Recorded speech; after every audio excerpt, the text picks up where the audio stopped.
Okay, just do me a favour and stand up for me. I always start like this. I think it's always important to stand up. About 6 years ago, I made Alan Shearer and Robbie Savage sit down in every seat in Wembley Stadium for sport relief. That meant they had to do, I was going to do it with just one of them, but I relented and made it do two of them, and they had to do 45,000 squats each. And a number of things that I took out of that, two things in particular I took out of that. The first thing was that we used actigraphy to measure energy expenditure. Very difficult to measure energy expenditure on a single stand-up. When you do it 45,000 times, you can average it out, and you have just expended 1 calorie. Okay, beautiful, okay. But critically, what you've also done is you've actually improved your strength, you've improved your stability, and when you sit back down again, you'll improve your mobility.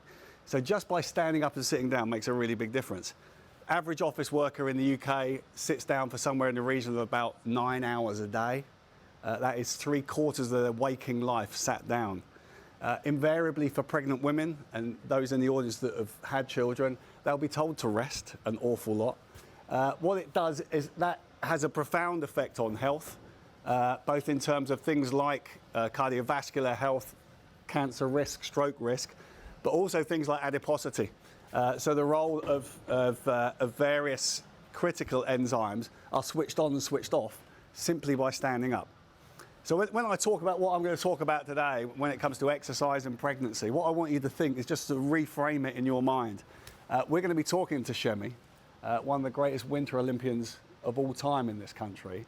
But equally, what I want you to do is look at this spectrum from standing up and sitting down through to competitive sport. And actually what you have just done is you have exercised by standing up. By standing up and listening to me drivel on for a minute, you've expended about 1.7 more calories than you would have if you were sat down. So you've just had a net gain of 2.7 calories just by standing up for a minute. Okay, you've also done mobility and stability and strength. And what I'm going to do is ask you to sit back down again, if I can. You don't get an extra calorie for that. Okay, it's just one up and down, all right? The other thing I learned from the Shearer Savage fiasco, as it was, is that they no longer talk to me. And they certainly won't do another challenge. Pushing boundaries is the nature of this particular conference. Just hands up who's had children. Yep, okay, brilliant. Of those people who've had children, how many people got quality advice or information on exercise during pregnancy? 1, 2, maybe 3, yeah? And I think that's where we're trying to push this boundary.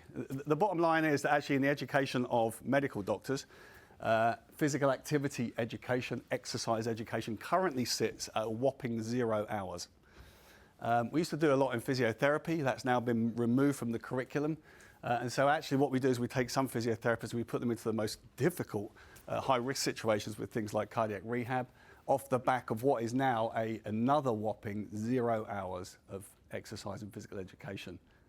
If we add on top of that into the entire healthcare sector, midwives currently receive 0 hours of education on physical activity and exercise.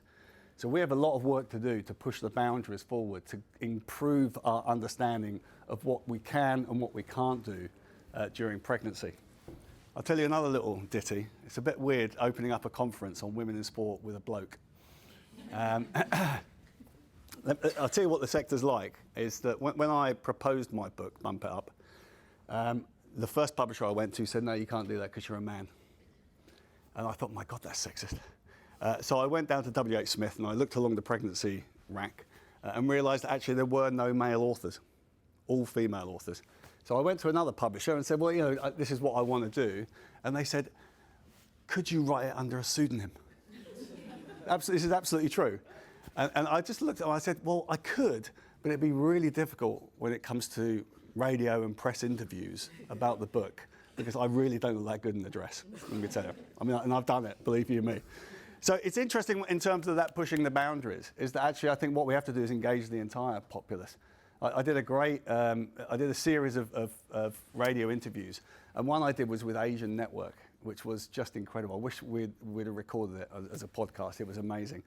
But the ignorance of men when it comes to pregnancy is unbounded. And actually improving the understanding of physical activity and exercise during pregnancy in men would be a significant push forward in the boundaries to actually understanding and creating a better environment. So it is about educating the entire populace, not just women. So what I'm going to do this morning is I'm just going to go a very quick sojourn, almost through the entire book, but around physical activity and pregnancy. But the main event really this morning is to actually talk to Shemi about this. And what I've got is I've created my golden rules. And what we're going to do is we're going to demonstrate those golden rules can be broken with Shemi. So it's a really nice place to start. Obviously, pregnancy, if we were to coin it, we would call it a massive physiological insult. And combined with that, we have a significant psychological and emotional insult during the 9 months of pregnancy and then the 6 weeks and beyond postpartum. Much of that physiological insult and indeed psychological insult is linked to this, and that's linked to hormones. And there are a dramatically changing hormonal environment throughout pregnancy. It's not just a single time point at which we get change. That change continues throughout. What we see initially on conception is we see dramatic increases in various hormones. HCG is one of those. And then we see a progressive rise in other hormones like progesterone and estrogen. And then for me, one of the critical factors, and again, something that most people who haven't been around this environment don't understand, is this point here, that at birth, it's actually the precipitous drop of those hormones almost instantaneously. And the link with those and what happens postpartum is really very, very important, particularly psychologically and emotionally, but critically physically as well. And of course, other factors that we haven't got here, but things like relaxin, it's a hormone that we talk about an awful lot during pregnancy, which leads to an increased laxity of the joints. And that obviously has a profound impact on what we can and can't do during pregnancy. That relaxin actually affects our limbs and our joints in particular for anything up to 6 months postpartum.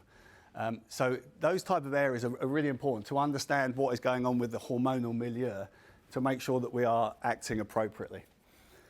So lots of different things that are occurring. I won't run through all of these, most of these that you'll know anyway, but in terms of what's actually happening during pregnancy, for example, when it comes to the cardiovascular system, increased cardiac output, increased stroke volume, increased heart rate, we get an increase in blood volume.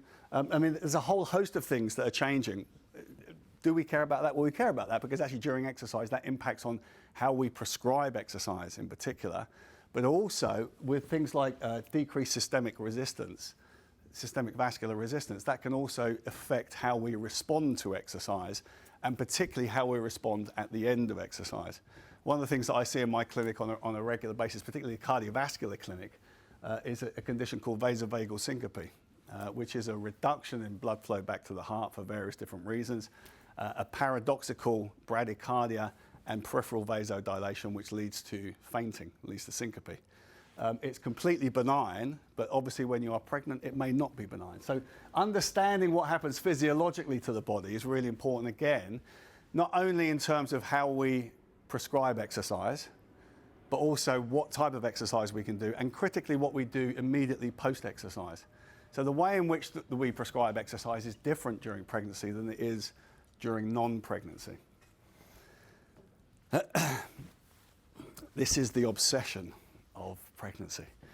And in particular, it's the obsession of the media, and that is weight. And weight is everything. And as with most things in public health, it perturbates in its importance, and it perturbates in what we do. We used to weigh women during pregnancy.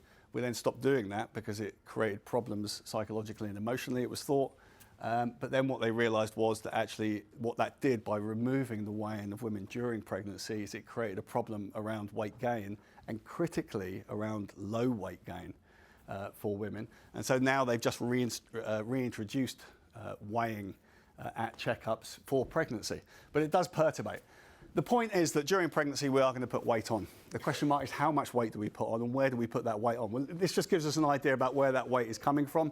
Fundamentally, during that period, we're talking pre-birth, so maximum weight, usually the child, the baby, constitutes about 3.5 kgs of that, but increased in size in uterus, increase in maternal fat stores, et cetera, And what we get, this retention of fluid, some greater than and less in some than others, leads to an increase in body weight, and so therefore mass, leads to an increase in mass. It's really important. Why does it matter? And this is something that I think we're gaining a much greater understanding in. This is a beautiful paper which clearly articulates what we're talking about. And I think what's great about this paper is that it isn't just talking about weight gain. It's not talking about obesity, which we have a preponderance, an obsession with in the media. And what we do is that we vilify women for putting weight gain during pregnancy, when actually weight gain is absolutely natural. One of the critical problems is that invariably that message of obesity, as it is done, if we take a look at a GP level, we see an increased incidence of bulimia and anorexia, because the obesity message attacks those that are most vulnerable to that. And the same happens during pregnancy. So what we see now is we see a greater increase in the number of women who are underweight during pregnancy, because they are afraid of being vilified for being overweight. Now, some would say that doesn't matter. In general, in normal life, it doesn't matter. In pregnancy, it does matter, because underweight mothers have an increased incidence of hypertension, insulin insensitivity within the newborn.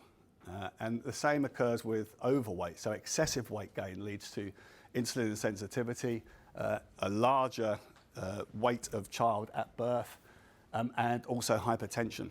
So controlling weight is very, very important.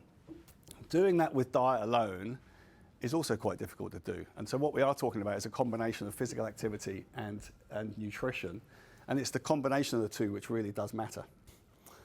So to some extent, this is golden rule number one. And I think if you take a look at it, often what we do is we try and put this blanket approach to women during pregnancy, but the golden rule actually depends on where you start from. And much of what I talk about when we talk about physical activity during pregnancy runs along that same rule, because it's where you came from that dictates where you go to. And with this weight gain, what we're talking about is a spread somewhere between 5 and 18 kilogram weight gain during pregnancy. And what dictates that is where you started. Whether you started as an obese mother or whether you started as an underweight mother, the targets do need to change dependent on you. Now that's a critically important point, to make sure that we're at the target weight gain. So in addition to that weight, obviously a great deal of that weight is carried out front, and not particularly during second and third trimester.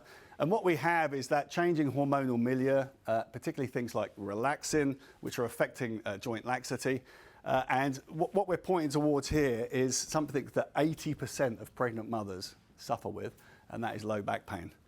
There are lots of other problems with being pregnant, but low back pain is probably the most prevalent musculoskeletal disorder that we see during pregnancy. That and pelvic girdle pain, something we talk about ad infinitum. And so therefore what we know is that with this type of issue, diet is not going to help that. As much as the diet zealots would tell us it is, it's not, and it's where physical activity becomes really, really important to try and stabilize those joints, maintain strength, and to reduce the incidence of low back pain and pelvic girdle pain. So effectively what we're talking about here is, to some extent, pushing the boundaries of concern, is that there is a huge amount of concern. If I tell you why I wrote the book in the first place, was when my wife was pregnant with our first. We have 3. Was pregnant with our first. She said to me one day, "So what sort of exercise can I do?" I said, "Well, we'll get the book. Just get a book and have a read of it at that stage." So I looked for a book, and it didn't exist. What you got snippets of physical activity in the back of some of the books. And it was really relatively nebulous, the information that you were getting. So I thought, well, you know what, the internet, we love the internet. Let's Google this thing. And then you Google it, and what you realize is not only is the information poor, it's actually dangerous, some of this information. And that's really what led me to write the book in the first instance. And I think what we're trying to do here is dispel the myth that physical activity and exercise is dangerous during pregnancy. And that is a myth that is still held for many pregnant women, and in fact is still held for many health practitioners around pregnancy. The idea is that what you do during pregnancy is you rest. That's the best thing for you, just rest. Okay, but actually what we know is that this is the evidence, of which is not that great, but nonetheless the evidence is there, of what the impact of exercise is during pregnancy. crucially, it's not just about physical health. I think much of what I talk about, and we run clinics with groups, and you'll see many of the very successful exercise interventions with pregnancy is actually done in groups, because it's not only physical, but it's mental, emotional, and particularly social health that we are trying to progress with physical activity during pregnancy.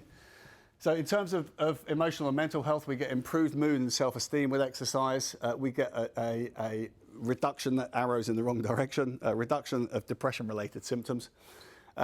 Lots of other things are going on which sometimes feel that exercise during pregnancy is a bad thing. So we get increased exertional breathlessness, particularly during trimester 2 and 3, because what we've got a greater push upwards on the diaphragm, making the work of breathing greater. And so therefore what that does, it gives a sense of dyspnea, of unusual breathlessness. Perfectly normal though. We have an increased oxygen consumption because we're heavier. We're also supplying oxygen to a fetus. And so therefore O2 consumption rises. So there are lots of factors that do go on, but this is the critical thing. And perhaps what I should have opened up this talk with was the very, very important point that what we are talking about here is we're talking about low-risk pregnancies. For higher risk pregnancies, we do need to take a slightly different approach, although the golden rules, my golden rules still exist for the higher risk pregnancies. In general, what we're talking about here is low-risk pregnancies, which is the vast majority of pregnancies. And in low-risk pregnancies, there is no negative impact with moderate intensity exercise. Lots of data to support that. Okay, and that's the message that we're trying to get across, where we are pushing the boundaries of understanding that actually exercise is a good thing and is not detrimental. And of course, then the question comes, what is exercise? What sort of exercise can we do? These are the classic questions that we get constantly. And I think invariably there are two areas, because they're the two things, the two most common things that we do in everyday life. And that is running and cycling. Can I run during pregnancy? And can I ride a bike during pregnancy? And for various different reasons, is that there are some that believe that if you run during pregnancy, you will actually squeeze the baby out. And honestly, we all sort of snigger when we say things like that, but there are people who actually believe that jumping up and down will actually cause the baby to drop out. The other factor is, when it comes to things like cycling, is actually, amongst other things, is impact injury if they fall off. I'm yet to see anybody, I'll stand corrected, but I'm yet to see anybody fall off a stationary bike. It could be done, believe you me. I looked after Miranda Hart. She could fall off a stationary bike. But equally, when it comes to this, and I think this is something we'll explore with Shemi, is actually that if you are proficient at riding a bike, then riding a bike is fine when you are pregnant. The likelihood of falling is probably the same likelihood as tripping over on the pavement and falling. Add on top of that, the fetus is very well protected inside a fluid-filled sac. And so really what type of exercise is really important, because again, what we're trying to do is push the boundaries, dispel the myths, and provide some evidence base to what type of activity we should be doing. So this is my first golden rule, and I think it's probably one of the most important, and that is that pre-pregnancy exercise determines exercise during pregnancy.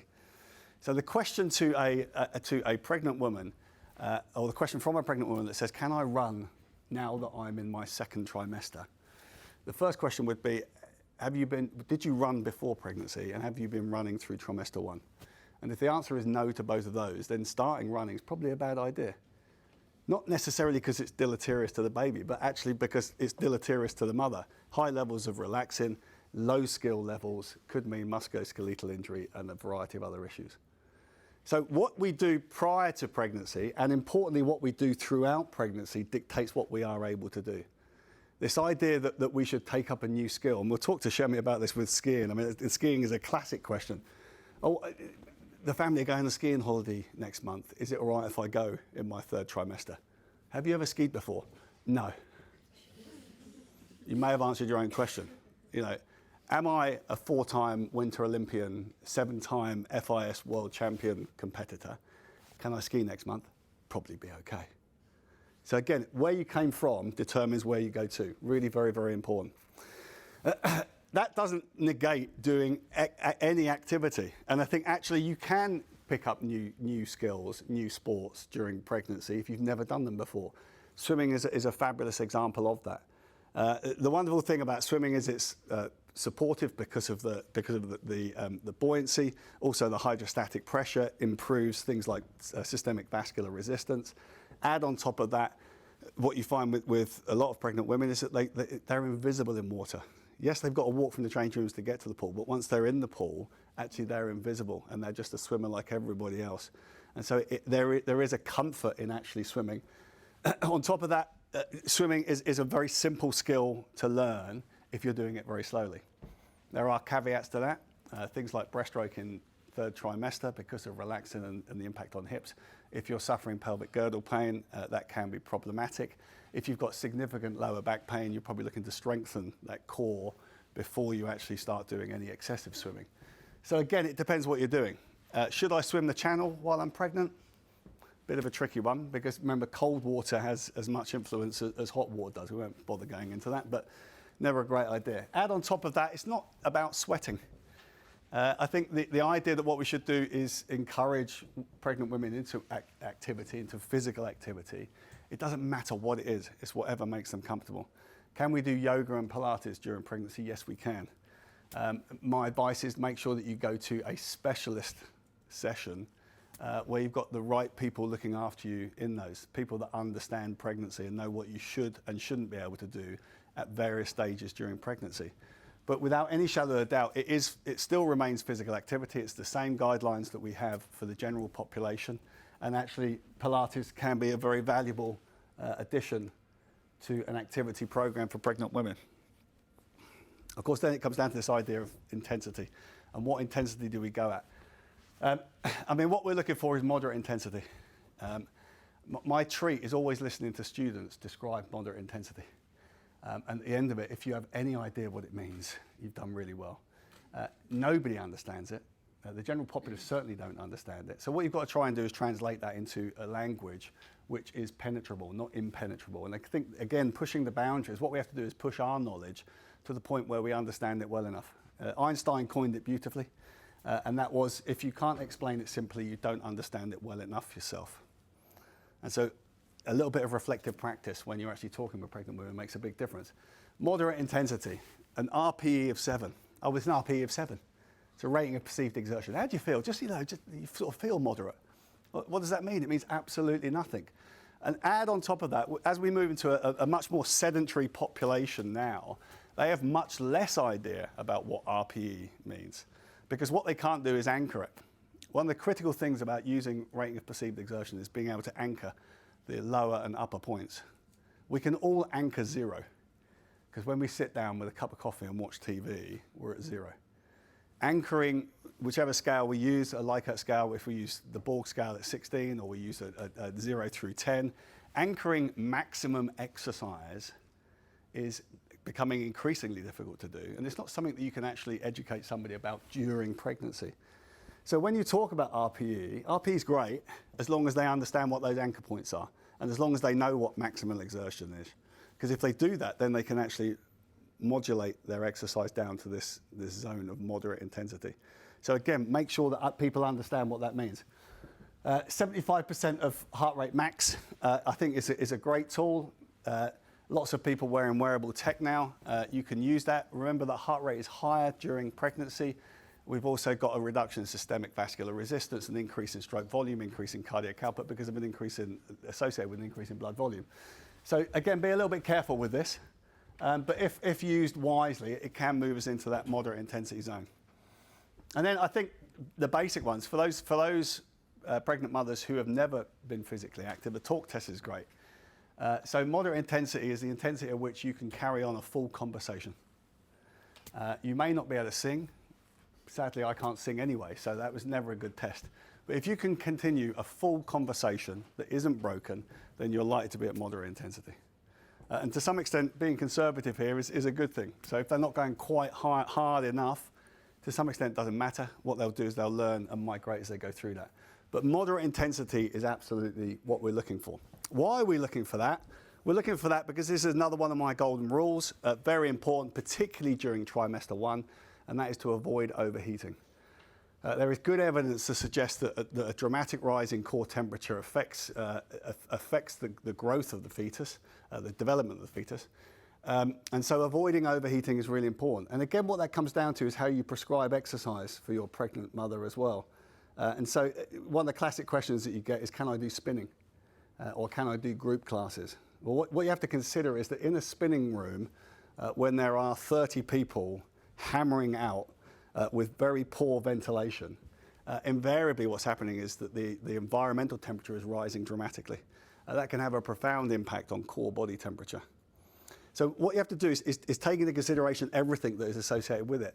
Pregnancy during the summer, if we've got a very, very hot summer, all of a sudden that moderate intensity walking, which we were doing at midday to 2 o'clock in the afternoon, now becomes a little bit problematic because environmental temperatures in the 30s. Exercising when people go on holiday completely unacclimatized as a critical role to play. So again, making sure that when you prescribe exercise, you are trying to avoid overheating, and that is not purely intensity driven, it's also environmentally driven and skill driven. This is my favorite. This was a beauty. And this was actually when I released the book. This young lady was on social media doing some clean jerk and snatch. And the public went absolutely mental. Did you guys remember this? I don't know if you remember it. They went absolutely mental. I was on the Victoria Derbyshire show, and it was an absolute treat. It was like a bun fight. It was brilliant. How vehemently people were opposed to this was absolutely incredible. I mean, it really was striking. And so the argument went, and the expectation was on this panel, this television panel, was that what we would do, we would all come out and say this is disgusting and shouldn't happen. So the first question I asked her was, did you Olympic lift before you were pregnant? And she said, yeah, I used to compete as an Olympic lifter. So she's incredibly proficient. At this stage, she's in late trimester 2. I said, did you Olympic lift during trimester 1? Yes, I did.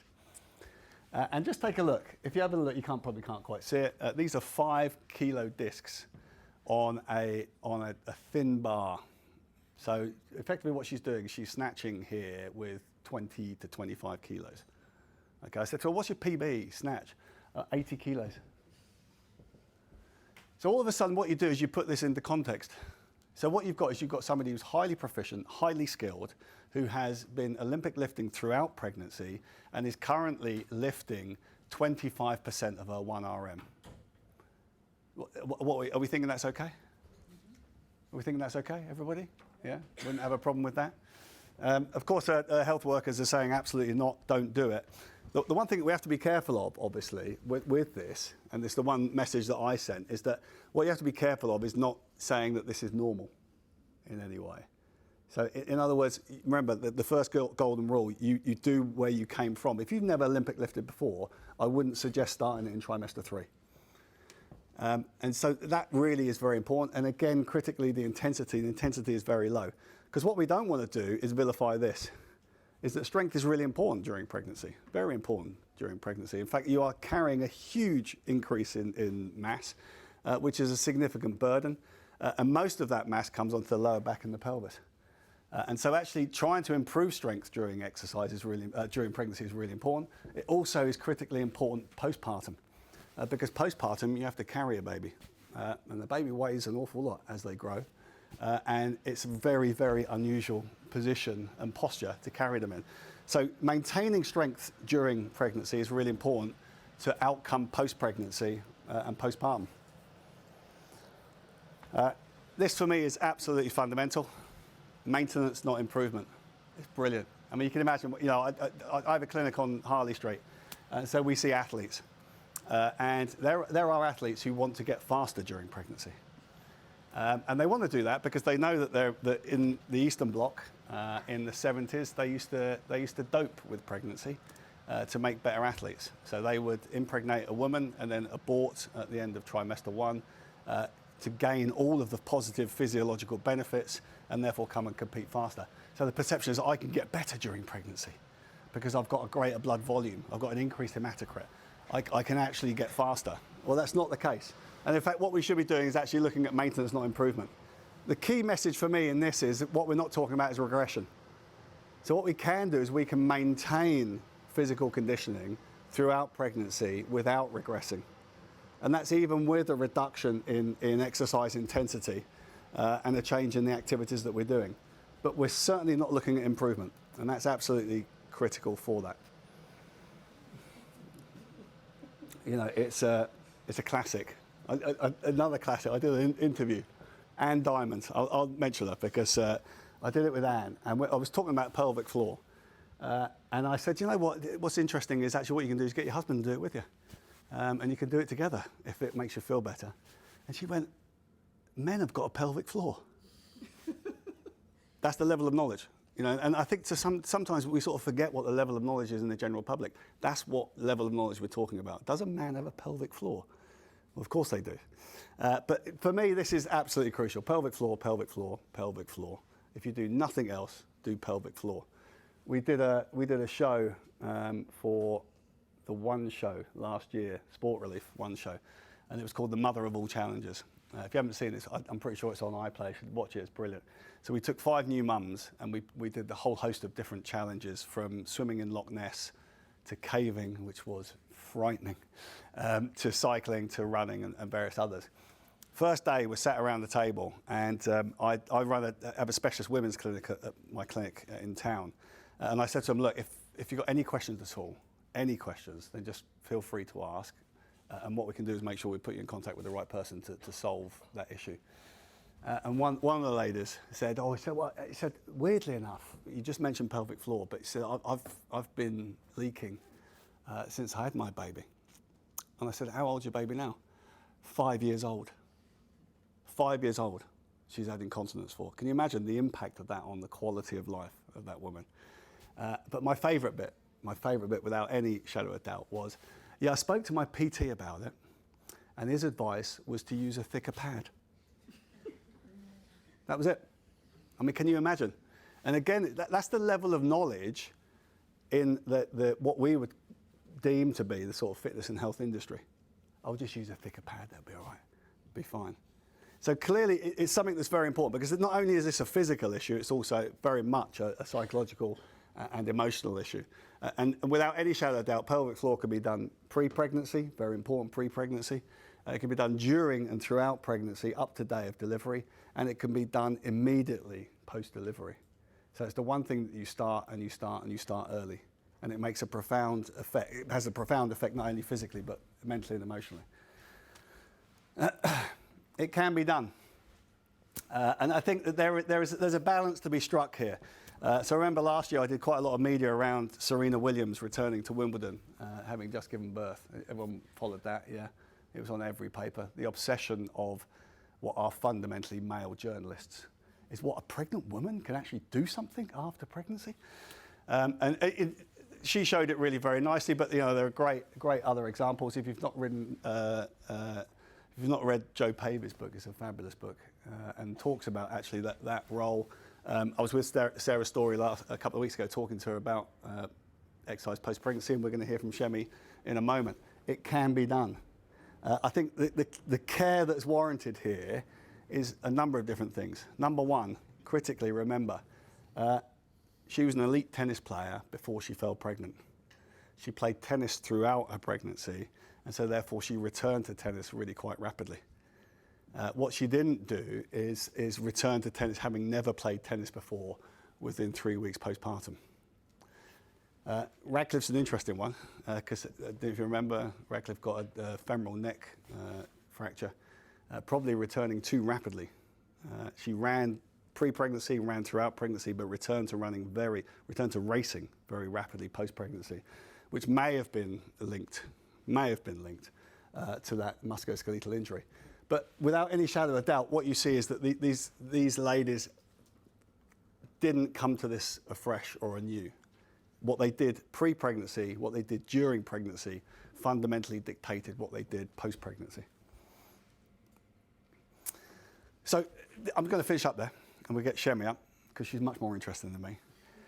But fundamentally, these are my golden rules. And I think if we can run this golden rule approach, to some extent, what we're going to do is we're going to keep the pregnant mother safe, critically. But also what we will do is, by promoting safe exercise, we'll improve the physical, mental, emotional, and social health of pregnant mothers. Moderate intensity, however that works with the client that you're dealing with. They might understand heart rate, 75% heart rate max, they may not. They may understand RPE, they may not. But things like talk test, explaining to them, and if all else fails, take them out for physical activity, show them what moderate intensity looks like. Avoiding overheating, absolutely crucial. And remember, overheating is not just about exercise intensity, it's also about environmental factors, it's about clothing, it's about lots of other factors. Maintenance, not improvement, absolutely key, but we can maintain physical conditioning throughout pregnancy. Pre-pregnancy exercise determines what we do post-exercise. Make sure we've got targeted weight management. And for me, the most important thing about that is not only excess weight, but underweight. And what we're trying to do is maintain a normal weight during pregnancy. And I can't say pelvic floor enough times. And then just let me finally finish off on this idea of safety. I'm not going to talk to it. It's in the book and it's well versed elsewhere. But the bottom line is there are a whole host of reasons why you would stop exercise. And I think that we need to be educated as to what you're going to do, when you're going to do, and how you're going to do it, and make sure that what we do is we exercise safely. Okay, thank you very much. Thank you.